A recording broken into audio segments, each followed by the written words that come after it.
Geelong. The Barwon South Western Regional Cancer Coordination Group received great news of a $26 million federal government funding grant for new cancer treatment services at the Geelong Hospital. Meryl Friend reports. We're here at the Andrew Love Centre at the Geelong Hospital, where a very significant announcement was made today by the Honourable Nicola Roxon, Minister for Health and Ageing. $26 million are being contributed for the Geelong cancer care.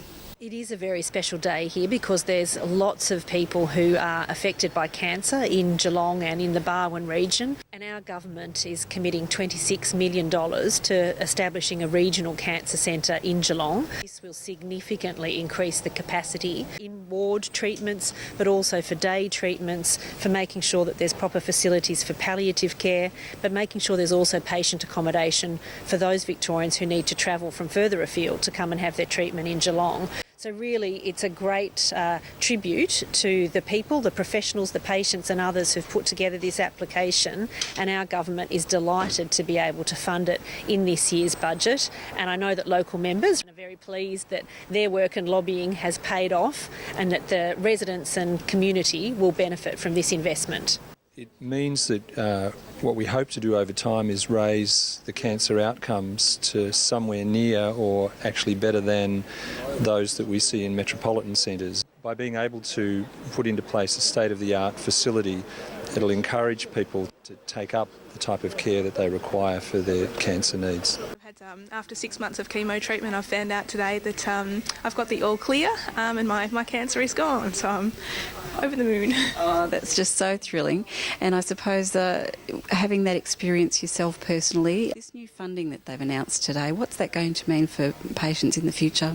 Yeah, absolutely. I think I've had the unfortunate experience of experiencing the full plethora of services that are to do with the cancer centre and the treatments down here at Geelong, from the Birdsey Wing 6, the cancer centre of the hospital, through to the Andrew Love Day Centre here, and also to the patient accommodation that's available for patients and their carers as part of the hospital facilities. And I believe with the funding it's going to be a full sort of coming together of all the services, greater services and better accommodation as well, which will make a huge difference. The distance for people to come to treatment, along with the emotional and physical side of things, it will make an enormous difference to have greater, improved facilities here and make a real, true difference to people's lives. Well, thank you so much, and as we say, we're very, very happy for your news today and hope the future's wonderful for you. Thank you very much. From the Andrew Love Centre at the Geelong Hospital, Meryl Friend, News Geelong. Thank you, Meryl. The Corio Norlane Structure Plan will set the foundation for future land use and development in the north of Geelong for the next decade. Meryl Friend reports. The Minister for Regional Cities, Dr Dennis Napthine, announced today at the Fort in Corio Norlane a pledge of $100,000 to help in the new Corio Norlane Structure Plan.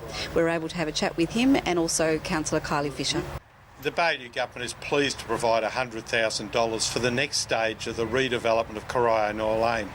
We believe this area of Geelong has enormous opportunities. It's a great community and is close to employment opportunities, close to a range of areas that could be developed as a prime site for further population growth for the Geelong region. So we're prepared to put in $100,000 to help with the structure plan driven by the community to get the best community outcome for Corio Norlane.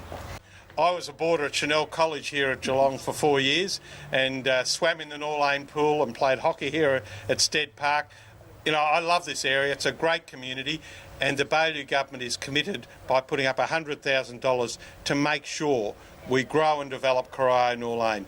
Great community. We want a community-driven process to get the best structure outcome, to get the best planning outcome to grow and develop this area. So the Inquiry by Design project, the outcome will be a structure plan for Corio Norlane, which will be, I guess, a guide to the further development of Corio Norlane, the land use. We're seeing schools closed, so it'll identify all those sorts of things, what should go there and what should go where.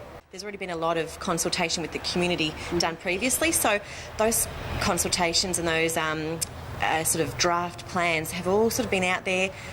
This collates them all together and actually comes up with a plan to, see now it's me, comes up with a plan of timeframes and the likes.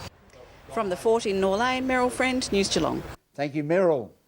Working in the ceramic medium, artist Penny Byrne's work covers a range of contemporary issues at the Geelong Gallery. Yeah, my work is quite political. I'm interested in world politics, world affairs, that sort of thing. So I find that using the vintage porcelain figurines is a way for me to get my political message across. Well, this work we're standing in front of, War on Terror, so appropriate. It's been happening for quite a while now. We'll take a closer look at that, but that gets the message across with the helmets and the figures looking so full on.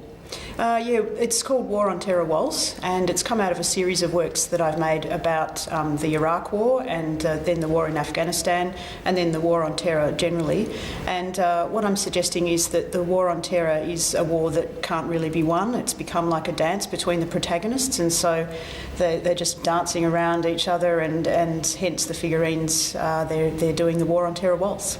Well, it seems fairly appropriate, and I don't think we need to move, Penny. We'll talk about the exhibition or the work next door, and that deals with America's love of oil and the need for it at this time. Yeah, that work's called Let's Forget About Global Warming, said Alice, and have a tea party instead. And in that work you've got Alice from Alice in Wonderland, and you've got a guy standing next to her, probably the Mad Hatter, and he's sucking on a petrol pump covered in oil. And I guess what I'm suggesting is that the American Tea Party, which is a political movement in America, are quite anti